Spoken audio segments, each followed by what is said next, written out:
Good morning and welcome to Live with Chris, an interview podcast where we can learn and grow together. I am your host, Chris Oviedo, and I want to thank you for staying with me today. The United States has one of the safest water supplies in the world, and over 90% of us get our tap water from community water systems that are subject to safe drinking water standards. And to look at the water quality right here in our local community, I have the pleasure to speak with our Green Dragon, HEC's Environmental Health and Safety Supervisor, Bob Marietta. Bob, welcome back to our show. Thank you for joining Always me glad to this be here. morning. Thank you. Thank you for always being so open, so willing to just have conversations with me, to bring this information to our community. Um, you know, Today's topic is something that maybe we don't think too much about it because we know that there's an abundance of water in the world. I mean, about 71% of our planet Earth is made out of water. So, why do we have to think about water quality, right? What are we even talking about when we say the word or the phrase water quality and why does it matter? So, if you want to just kind of like let's start the conversation right there, right? Like Okay, setting the ground on what water quality is and why it matters to us. Thank you again for joining me. okay. Oh, my pleasure. And not only is the earth mostly water, our bodies are mostly water. And so often you hear people say, "Oh, it's just water." And it's of course it's not just water. There's an awful lot that goes into water and providing drinking water for people to drink, and particularly with the western parts of the United States right now starting to suffer water shortages. We don't have any shortage in this area, but they certainly do in parts of California and New Mexico. And so people are becoming more aware of what it takes to provide our drinking water. Water is broken up into a number of different categories. And the first things I'd like you to think about are the source and the use. So, water, our drinking water, comes from two different sources. So, one is from aquifers, water that's down under the ground that we bring out or we drill wells down, okay, so that we can pull it up, and surface water. And most of us in Howard County drink surface water. And this is water, of course, that flows into big reservoirs. And the water starts out as rainwater. Then, if there's a lot of it, it becomes storm water. And then it flows into streams, which then flow into the reservoirs. So there's a lot of chance for other things to come into contact with the water. You might think, well, I want to drink well water then, or aquifer water. But that water has been underground, surrounded by rocks and minerals, okay, for a long, long time. So it's absorbed a lot of other um, particles just from where it's been living. And of course, the stuff we put on the top of the ground seeps down into that aquifer. And so you can also pick up other things in the water that you might not want. So it's important, even if you're drinking aquifer water, that you get it tested and make sure that it's safe. The surface water that we use for most of our municipal supplies is tested routinely, and they exhaustive testing to make sure that it's safe for people to drink. And they have limits set by the EPA. There are things like parts per million or parts per billion. So they're allowed to have tiny little bits, trace amounts of certain materials, but not enough to cause any harm to human beings. Um, the Bob, surface let me water, ask you. yeah, go ahead. Yeah, go ahead. Go ahead. No, go ahead. I got a long story to So come into next. so I mean, we're talking about the quality and the use of the water because maybe what we think when we think of water quality is like, is it good or is it bad? Like maybe we're just trying to categorize it as is there such thing as a bad water, right? Especially when we have this abundance. You talked about shortage.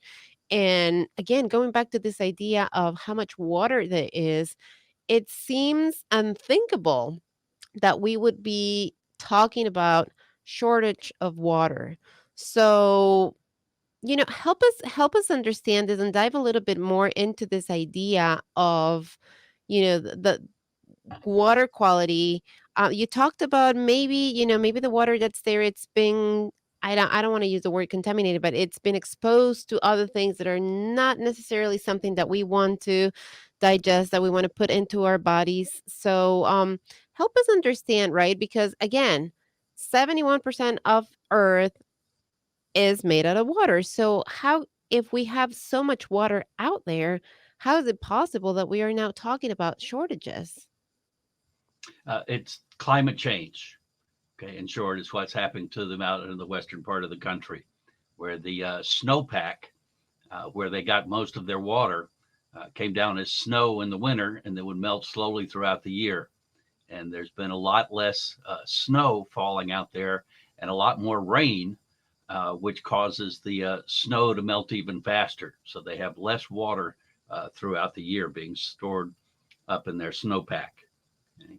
But water goes to a number of different places after it starts as surface water or aquifer water, we use it.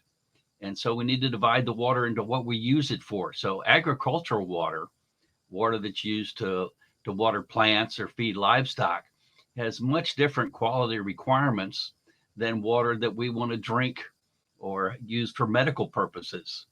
And medical purpose water is generally what is called distilled, which means we boil it and turn it into a gas and then collect it. So it has no impurities or minerals or anything else in it at all, but it tastes like bleh. No, nobody would want to drink it. It tastes so flat, it's very unappetizing. But for medicine and cleaning medical equipment, it's a requirement because we don't want the things that might add taste to the water to get into those situations and maybe contaminate that equipment. Um, Most of our storm water, of course, in Maryland, flows down into the Chesapeake Bay and takes all sorts of other things along with it. Um, the biggest impact being that of sediment, dirt and sand and soil that travels down, and also algae and nutrients, most particularly nitrogen and phosphorus. And these cause the algae in the Chesapeake Bay to what is called bloom or grow very rapidly. And we recently lost a great senator who cared a lot about the bay and the environment, Senator Bernie Fowler. And he started doing a test where every spring he would walk out into the Patuxent River down by the bay. And if he could see his shoes through the water when he got up to his knees, he knew it was a good year for the bay because the water was clear enough that there wasn't a lot of sediment and nutrition, other stuff flowing into the water. And some citizen scientists, a high school teacher in particular, saw him do this and developed a test where they took not tennis shoes, but they took a white disc and put markings on it. And to this day, it's the standard around the world. Scientists lower that disc into the water, and depending on what markings you can see, that's the measurement of how cloudy the water is. And they call it turbidity. And so he's got his place in history with his tennis shoes. For that. Now, water that we're using on a farm, okay, for putting on plants is allowed to have a lot more nutrients and things in it, nitrogen and phosphorus, because those are things that the plants need. But they wouldn't help us, human beings, and they don't help in the bay because they promote that algal growth. Okay. One little factor people don't often consider is rainwater falling on your roof. And we'll talk about rain barrels in a little bit, but people collect that water and then put it on their vegetables. And it's fine on most vegetables, root crops and stuff. But if you put it on the leaves, say on lettuce, the asbestos from the roof shingles are in the rainwater and adhere to the leafy vegetables.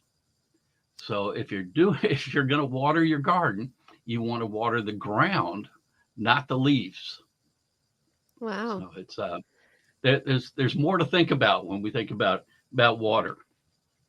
You know? It's so important to know, and it's so important to really think and consider all of these things, Bob. Like we go to the beach, we go to the rivers, we go to the different lakes, and we see the changes, but you never think more about it. You never think more about what's the impact of the things that we're doing that's maybe creating these changes that we're seeing. Something so simple as going and putting a white disc or, your tennis shoes under the water to check on the water of the quality of the water, in our surroundings, and maybe become more aware of what we're doing and how that's impacting and changing our surroundings and how that's going to come back, right? Like how that's going Hmm. to affect Yep. us in the long run.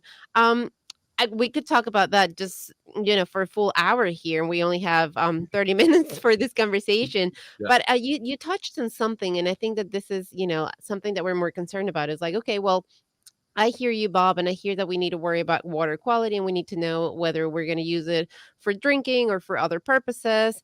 Um, but I have a water filter at home, right? And I'm good. And the refrigerator that I recently got, it has the water supply system and has the highest tech filters, and it's guaranteed to give me the best and cleanest water ever. So I don't have to worry about it because it doesn't matter what it's connected Right. to or where the water is coming from.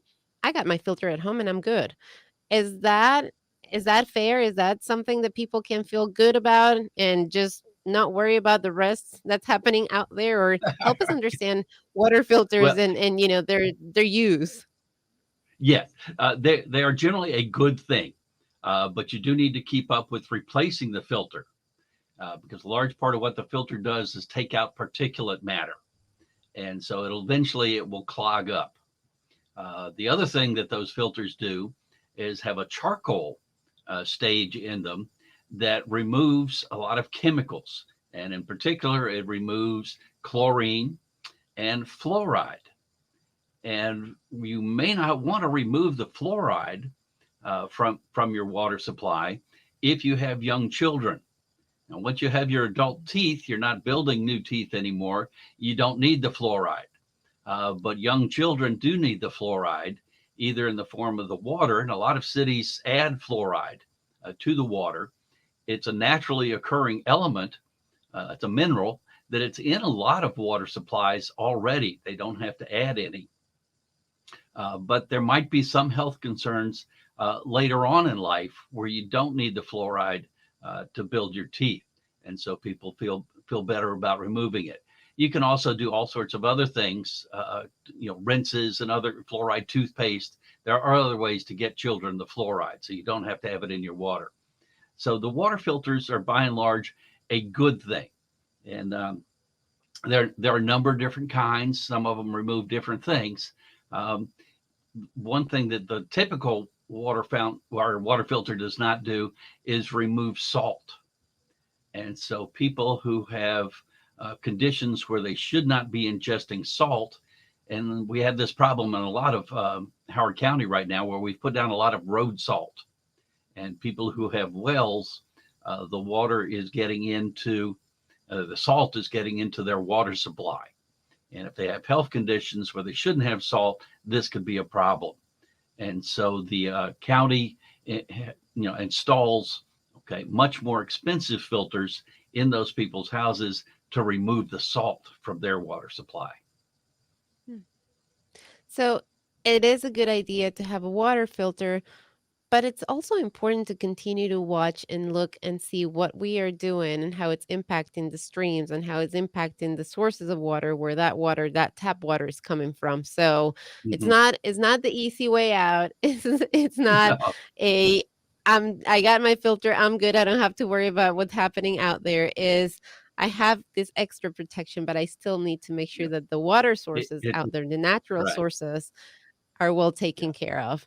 Um, right. Now, something you said if you're earlier. using the water Yeah, for, go ahead. yeah, if you're using the water for cooking, okay, and you're boiling the water, that takes care of the chlorine and fluoride, okay, by itself.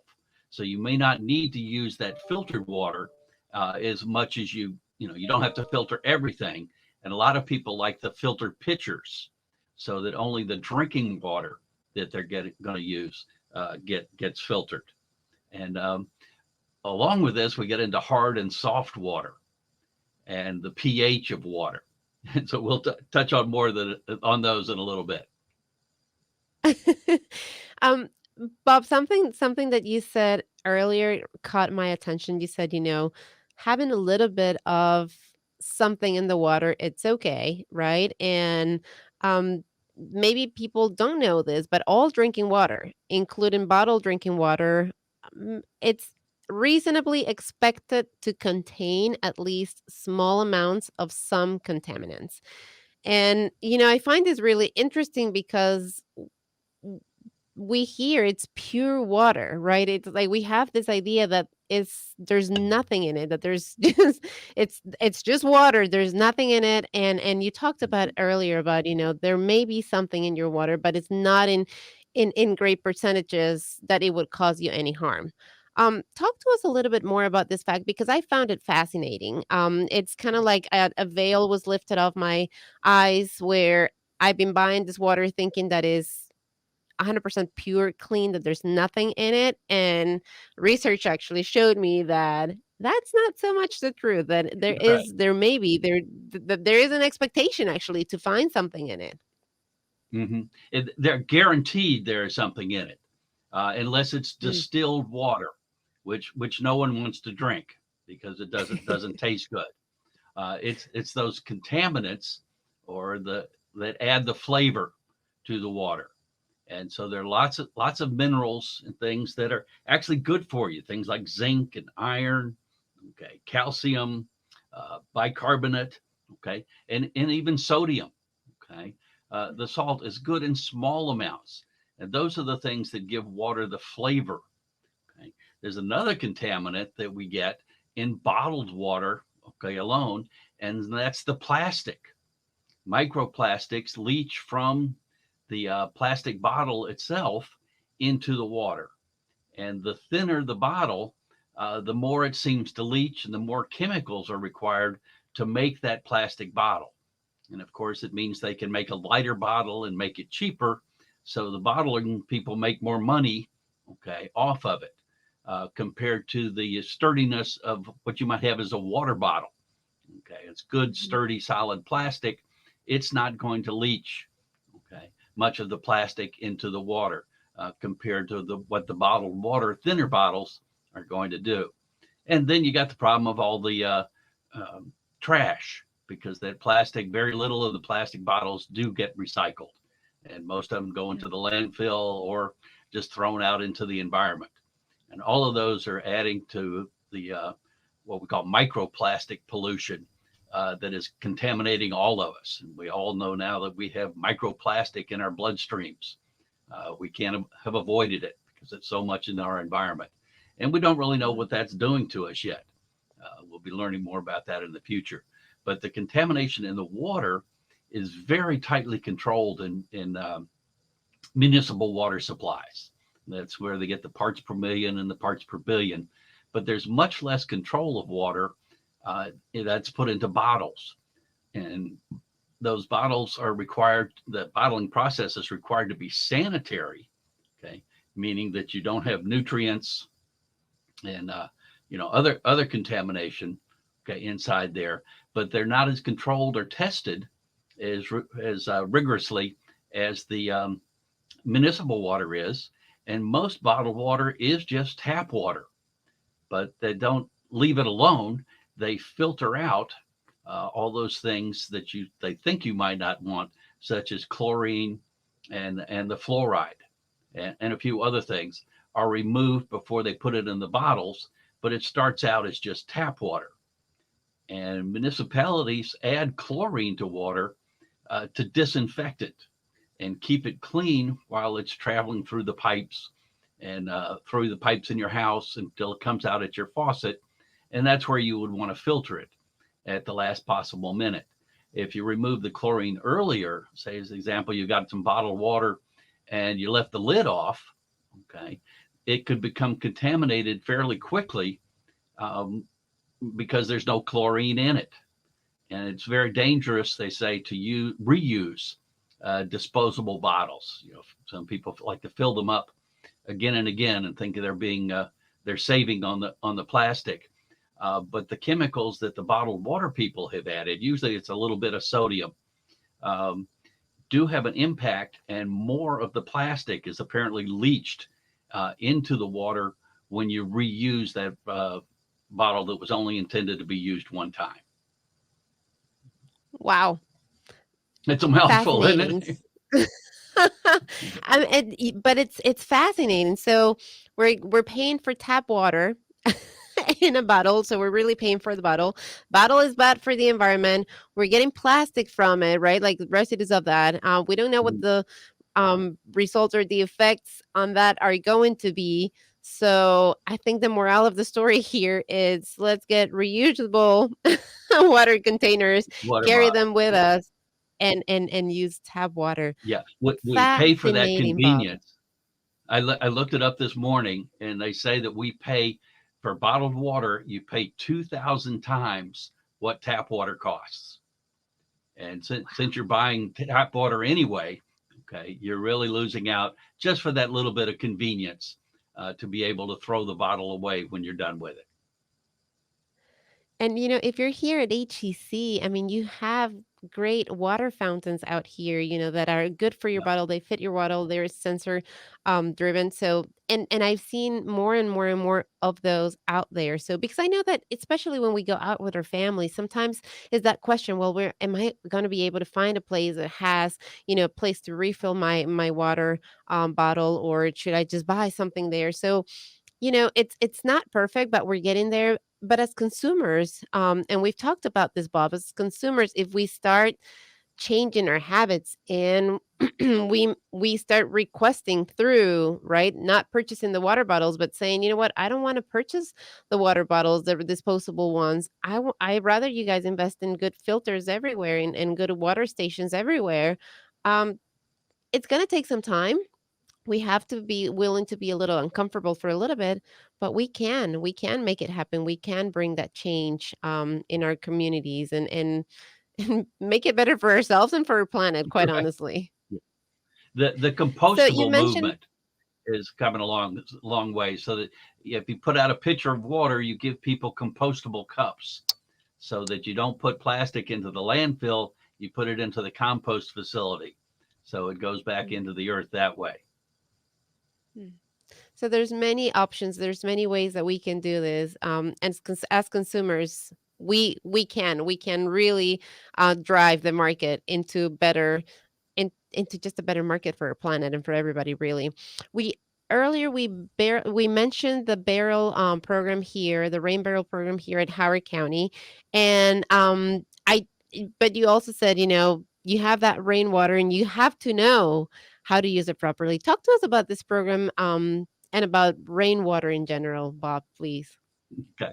Well, we fortunately we got past the days of acid rain, and by controlling you know, the fuel that we were allowing people to burn in their vehicles and stuff, we've pretty much ended the days of acid rain, which was wiping out so much of our forests throughout the area. Um, so the rainwater falls, and we don't think much about it, but every little raindrop that hits the earth is a tiny explosion, and it hits the earth. And if it hits dirt, it's going to pick some of that dirt up and carry it. And of course, where it's going to go is going to carry it down to the Chesapeake Bay. So what we want to try and do is slow down that rain. And so that we catching it in the rain barrels is one way to do it. And the Howard County has a program where you take a short training course online, and they will give you a rain barrel that you hook up to your downspouts, and this slows down the water. And some people collect it and you put it into watering cans to put on their gardens. Other people connect it directly to hoses, so it goes to places in their yard that they want to have be kept wetter. Either way, slows down that flow of water that's heading toward the Chesapeake Bay, because all of the storm gutters and storm drains and everything in Howard County and throughout Maryland, that water flows into the drains, and then it flows into the streams. And of course, the streams then flow down to the Chesapeake Bay. And we have what we call a separate two-part sewer system, so our sewage does not connect to our stormwater system. Other places, parts of Baltimore and down in DC, are not so lucky, and so they have to work about separating them back out. So it how do you know the website or how people can register to do this training, receive the rain Yep. barrel, and where maybe they can The find more information? Yeah, the county website is called Live Green Howard County, and lots of information there on all sorts of sustainable topics. And they'll announce on there when the new workshops are going to be coming out for the next round of rain barrels. And they gave out, I think, 50 or so rain barrels to people who had taken the course at the Green Fest, okay, recently. They also gave out compost beds, and so the county very much believes in this process and is working hard to get the information and the materials out to everyone. So there are many ways in which we can be more sustainable. Bob, I always like to ask you, what can we do? Right, we are just about at the end of our show today. Water quality, as we are learning, is really important. Something that we need to be mindful and aware of. So, our actions at home. What can we do at home to help with water quality? Okay. Um, just remember that every little bit helps. And don't think that just because you can't do it perfectly, okay, it's not worth trying to do it better. And so often we let that deter us. Well, I can't do it exactly right, so I'm not going to do anything. And convenience is always a good warning flag for you to look and say, well, what is this doing? It's so much easier if I just threw this away. Should be a flag to you to say, well, what's it doing when I throw it away? And keep in mind that there is no away anymore, because everybody's away is somebody else's place. So there is no away. Bob, where can we connect with you? Where can we connect with more sustainable, not just here in Howard County, but in general? We want to just continue to deepen our understanding and become more mindful and start taking those small steps. We're not looking for perfection, but we are looking to get started and do something today. Yeah.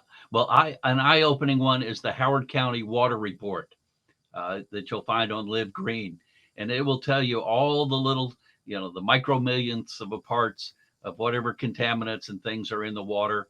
And the good news is that Howard County has some of the best water in the country. We are always winning awards for how good our water tastes, and ultimately that's what water's good for us. And so we need it to taste good so that we drink more of it.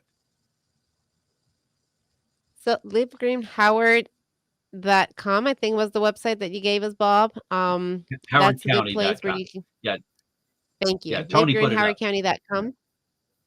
Yeah. That's a good place for you to get started. That's a good place for you to go and research about the water quality here in Howard County. Bob just gave us some really great news. You can feel good when you open, that water and you let that tap go and you drink some of that water. But at the same time, just be mindful that what we're using there that it takes a lot. It takes a lot for us to get that clean water, that safe water, that good drinking water, and that you can do something just by taking small steps, not having as much things out there, just reusing. I love that concept of, if it's too convenient, maybe it's not so good for our environment. So maybe start challenging those ideas and questioning those things and how it's affecting what we are doing, every action that we're taking. How is it going back into our planet? Put your feet in the water next time you go, for a walk. Put your feet in the water. Are you able to see your feet? Or is something clouding it? And maybe get curious about it, right, Bob? Where is that coming from? What am I doing? What are we doing as a community that's clouding the waters? And how can we make it so that I can go next time, put my feet in the water and actually be able to see my toes? Anything else? Any message that you would like to leave everybody out with today? Just everybody try and do a little bit. Every little bit helps. Every little bit helps, and we can take care of our planet and ensure that we have a home for many, many, many more years and many more generations to come. Bob, it's always a pleasure speaking with you. Thank you so much for all this great information and for sharing the space and the time with me this morning. I really, really appreciate it. Thank you, Chris. It's always a pleasure. And thank you, everybody, for listening. Thank you for watching. I hope you find information as good as I did and as, eye opening as I did as well. And that you will share it with others, that you will share this show, share this program, share the website, just share the information. What we want is we want to create conscience and we want to protect our planet so that we have a place to live in for many generations to come. Have a wonderful Tuesday. And until next time, I am Cris Oviedo.